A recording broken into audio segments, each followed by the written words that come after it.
जिसने भी ये किस्सा सुना हैरान हुआ। एक चरसी, एक नशीड़ी के ऐसे नसीब और ऐसे तकदीर कैसे अच्छे हो सकते हैं, इतना जबरदस्त कैसे हो सकते हैं, ऐसे उसका क्या अमल था। आप भी सुनेंगे तो हैरान हो जाएंगे, इसलिए आज का ये किस्सा आप पूरा सुने। अस्सलाम वालेकुम दोस्तों, कैसे हो? उम्मीद है कि सब खैरियत से होंगे। अल्लाह आप लोगों को ऐसे ही खुश रखे। फकीर मोहम्मद नाम का एक चरसी, एक नशीड़ी, एक मिल में मजदूरी करता था और मिल के मालिक मोहम्मद उमर साहब हर साल कुरान अंदाजी के जरिए यानी चिट्ठियां उठाकर एक मजदूर को कंपनी के खर्च से यानी अपने खर्च से हज पर भेजा करते थे। आज भी वही प्रोग्राम होने जा रहा था। कुरान अंदाजी की गई यानी चिट्ठी उठाई गई और जिस आदमी की चिट्ठी उठी वो तीसरी बार उसका नाम निकला। चिट्ठी निकली तो उस पर फकीर मोहम्मद का नाम था। स्टेज पर से फकीर मोहम्मद का नाम पुकारा गया। फकीर मोहम्मद आहिस्ता से उठकर स्टेज की तरफ चल दिया। फकीर मोहम्मद शक्ल से ही फकीर लगता था। गुर्बत उसके चेहरे पर गोया चस्पा थी यानी चिपकी हुई थी। वो एक मिल में मजदूरी करता था और तनख्वाह की चरस पी जाता था। थोड़ा बहुत घर पर भी दे देता था। तनख्वाह में गुजारा कहां होता है तो किसी से उधार मांग लिया करता था। अब तो लोग फकीर मोहम्मद को उधार भी नहीं देते थे। 2 बच्चे और बीवी थी और बीवी साबिरा थी। और अक्सर आपने देखा होगा, यह किस्मत और नसीब की बात है कि जो नशीड़ी और गंजीड़ी और चरसी होते हैं उनकी बीवी बहुत सब्र करने वाली होती है। वो जो भी देता था उसकी बीवी उसी में गुजारा कर लेती थी। बहरहाल फकीर मोहम्मद का नाम पुकारा गया तो वो स्टेज की तरफ चला तो लोगों में चीमगोइया यानी बातें शुरू हो गई। हर किसी का यही ख्याल था कि 2 बार की तरह फकीर मोहम्मद हज पर जाने से आज भी इनकार कर देगा, क्योंकि पिछले 2 साल हज पर जाने के बजाय फकीर मोहम्मद ने हज के खर्च के पैसे ले लिए थे और हज पर नहीं गया था। इस साल फिर भी तीसरी मर्तबा उसी चरसी का नाम निकला। अब उस चरसी के नसीब में अल्लाह की घर की जियारत कहां, ये लोगों में बातें चलने लगी। सब आपस में बात करने लगे कि ये चरसी अब स्टेज पर जाएगा और जैसे 2 साल से उसने कहा था कि मुझे हज पर नहीं जाना है, मुझे पैसे दे दो, मुझे पैसों की ज्यादा जरूरत है। यही सब बात कर रहे थे कि चरसी और नशेड़ी और गंजड़ी लोगों के नसीब में अल्लाह के घर का दीदार नहीं होता, रसूल पाक सल्लल्लाहु अलैहि वसल्लम के रोजे की हाजिरी नहीं होती। ये लोगों में बातचीत हो रही थी। फकीर मोहम्मद स्टेज पर पहुंच चुका था। मिल के मालिक शेख उमर ने उसे गले लगाकर मुबारकबाद दी और कहा कि भाई फकीर मोहम्मद, अब तो तुम तैयारी कर ही लो। फकीर मोहम्मद ने आहिस्ता से मिल के मालिक मोहम्मद उमर से कहा कि सरकार, मैं हज पर नहीं जाऊंगा, मुझे आप इस बार भी पैसे दे दें। अब वहां जैसे ही फकीर मोहम्मद ने ये बात कही तो वहां पर मौजूद तमाम लोगों को शायद उससे यही जवाब की उम्मीद थी, उसी की बातें चल रही थी, तो किसी के चेहरे पर भी हैरानगी नहीं थी। मिल के मालिक शेख उमर जरा से मुस्कुराए और बोले कि फकीर मोहम्मद, इस दफा तो हर सूरत में, हर शक्ल में, किसी भी हालत में तुमको हज पर जाना ही होगा। फकीर मोहम्मद, तुमको आज मेरी बात माननी ही होगी। तो वो कहने लगा, जनाब मैं हज पर जाकर क्या करूंगा, आप मुझे पैसे दे दे, मुझे पैसों की जरूरत है। तो मिल के मालिक ने कहा, यानी उमर साहब ने कहा, फकीर मोहम्मद इस बार तुमको हज पर जाना ही होगा। शेख उमर गोया उसे यानी मिल के मालिक उसको भेजने का यानी हज पर भेजने का तहैया और फैसला कर ही चुके थे, मगर फकीर मोहम्मद का बस एक ही जवाब था कि जनाब मैं क्या करूंगा, मैं गुनहगार आदमी हूं, चरसी हूं, नशेड़ी हूं, मेरा अल्लाह के घर पर उस पाक जगह पर मेरा क्या काम है। वैसे भी साहब मुझे पैसों की ज्यादा जरूरत है, आप मुझे पैसे दे दीजिए। मिल के मालिक मोहम्मद उमर ने फकीर मोहम्मद को एक नया ऑफर दिया, कहा कि तुम एक काम करो, तुम यानी हज पर चले जाओ, तुम्हारे पूरे साल की तनख्वाह बोनस के तौर पर मैं तुम्हारे घर वालों को दे दूंगा, तो घर की तुम फिक्र मत करो, घर का पूरा खर्चा मेरी जिम्मेदारी, लेकिन तुम्हें इस बार हज पर जाना ही होगा।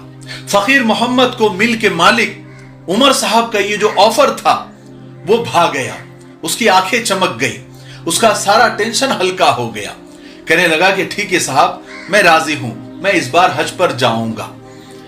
शेख उमर बोले, यानी मिल के मालिक ने कहा कि देखो 3 साल से मुसलसल तुम्हारा इनाम निकल रहा है और तुम जा नहीं रहे हो, और अल्लाह ताला तुमको हर सूरत में, हर हालत में तुम्हें बुलाना ही चाह रहा है, इसलिए तुमको जाना ही पड़ेगा। अच्छा हुआ तुम राजी हो गए, वरना मैं तुमको छोड़कर आता। बहरहाल प्रोग्राम खत्म हुआ, रवानगी का दिन आ गया। पूरे साल की तनख्वाह मिल के मालिक ने घर तक पहुंचा दी। 1-2 जानने वाले और घर वाले थे जिन्होंने मिलकर फकीर मोहम्मद को हज पर रवाना किया। बहरहाल वो हज पर गया, हज को मुकम्मल किया। उसके बाद मदीना शरीफ गया। वहां जाकर उसने वहां पर रोजे पर हाजिरी दी, रो रो कर दुआएं की, और फिर मक्का वापस आया। उसको वापसी में सिर्फ 2 दिन बचे थे, लेकिन मक्का मुकर्रमा में ही उसका इंतकाल हो गया। वहीं पर वो अल्लाह को प्यारा हो गया। उसके घर वालों को इत्तला दी गई। उसकी बीवी से इजाजत लेकर उसको, यानी फकीर मोहम्मद को, उस चरसी को, उस नशेड़ी को, जो दुनिया वालों के सामने नशेड़ी था, चरसी था, लेकिन अल्लाह के यहां उसका कुछ अलग ही मकाम था, तो उस फकीर मोहम्मद को दुनिया के सबसे बेहतरीन कब्रिस्तान, मक्का मुकर्रमा के कब्रिस्तान जन्नतुल मुअल्ला में दफन कर दिया गया। जिसने भी ये वाकया सुना हैरान हुआ कि एक चरसी, एक नशीड़ी के ऐसे नसीब कैसे? किसी को इसकी तवक्को नहीं थी। सब लोग यही सोचते थे कि ये कहीं गटर में मर जाएगा, या कहीं कचर कुंडी पर मर जाएगा, या कहीं जंगल में मर जाएगा। ये हज पर जाएगा और मक्का मुकर्रमा में इंतकाल होगा, रोजे पे हाजिरी होगी, और दुनिया के बेहतरीन कब्रिस्तान जन्नतुल मुअल्ला में दफन होगा। हाय, किसी ने ये सोचा तक नहीं था। यहां पर यही सब सोच रहे थे कि ऐसा क्या अमल था उसका कि जो उसकी मौत इतनी अच्छी हुई। कुछ दिन के बाद मिल के मालिक शेख उमर ने बीवी के पास जाकर उस ताजियत की और बीवी से पूछा, यानी फकीर मोहम्मद की बीवी से पूछा कि तुम्हारे शौहर का ऐसा कौन सा नेक अमल था कि 3 साल से उसी का नाम निकला और दफन भी वहीं पर हुआ। तो उसकी बीवी ने कहा कि साहब जी, मैं तो कुछ नहीं जानती कि उसका ऐसा कौन सा अमल था, मगर हां, एक अमल मैं जानती हूं, शायद इसी की वजह से उसको ये मकाम, ये रुतबा और ये जगह मिली।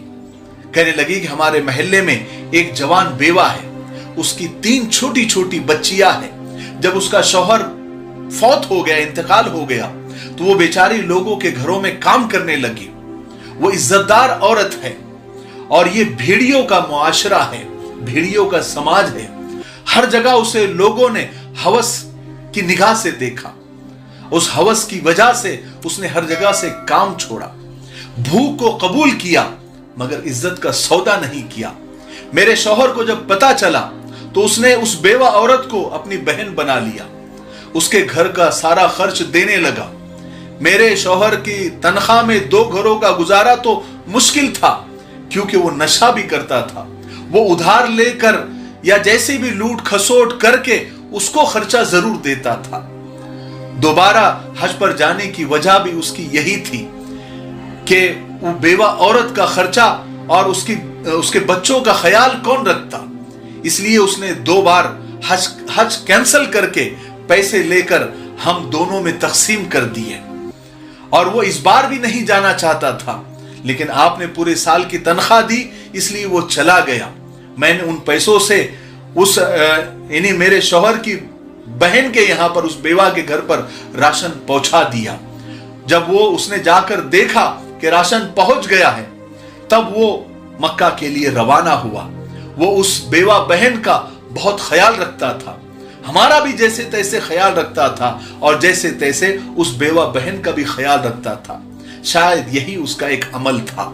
शेख उमर ने, यानी मिल के मालिक ने, जब ये सुना तो उनके कानों को यकीन नहीं आ रहा था। उनके दिल ने कहा कि काश फकीर मोहम्मद आज उनके सामने होता तो वो उसके माथे को चूमते, उसके हाथों को चूमते।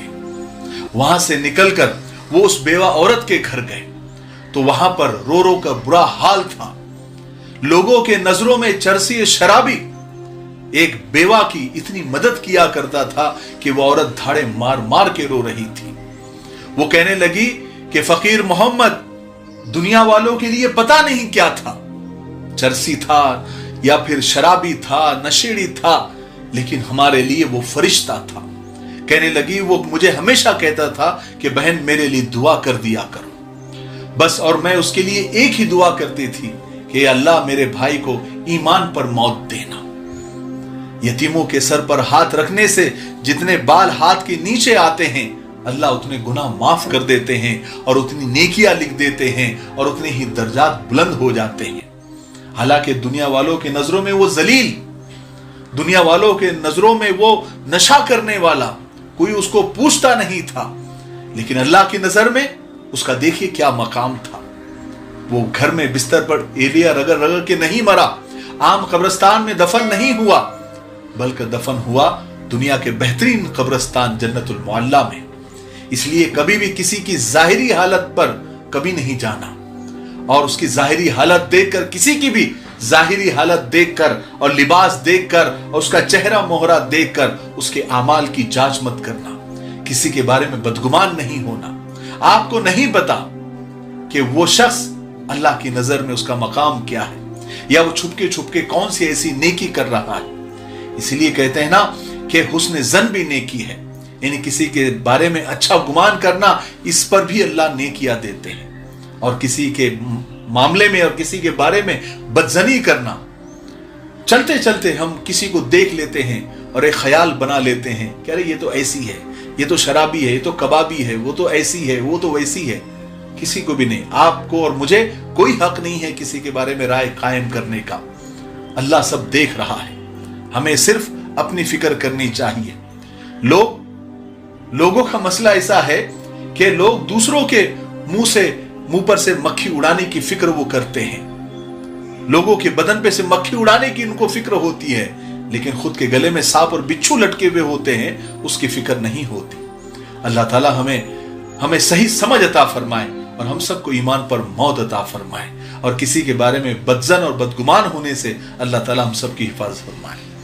मुझे उम्मीद है कि आज का किस्सा बहुत ही सबक आमोज आपको लगा होगा, इसलिए आगे शेयर जरूर करें। कमेंट में माशाअल्लाह क्यों नहीं होता आप जरूर लिखें और वीडियो को लाइक कर दे। लाइक करने से और कमेंट करने से, शेयर करने से हमारा ये वीडियो ज्यादा से ज्यादा लोगों तक यूट्यूब पहुंचाता है। ठीक है, तब तक मेरे लिए, पूरी उम्मत के लिए, पूरी इंसानियत, पूरी मानवता के लिए और हमारे प्यारे मुल्क भारत के लिए और यहाँ की अमन शांति, तरक्की, उन्नति के लिए खूब दुआएं करते रहें। अस्सलाम वालेकुम व रहमतुल्लाहि व बरकातुहू।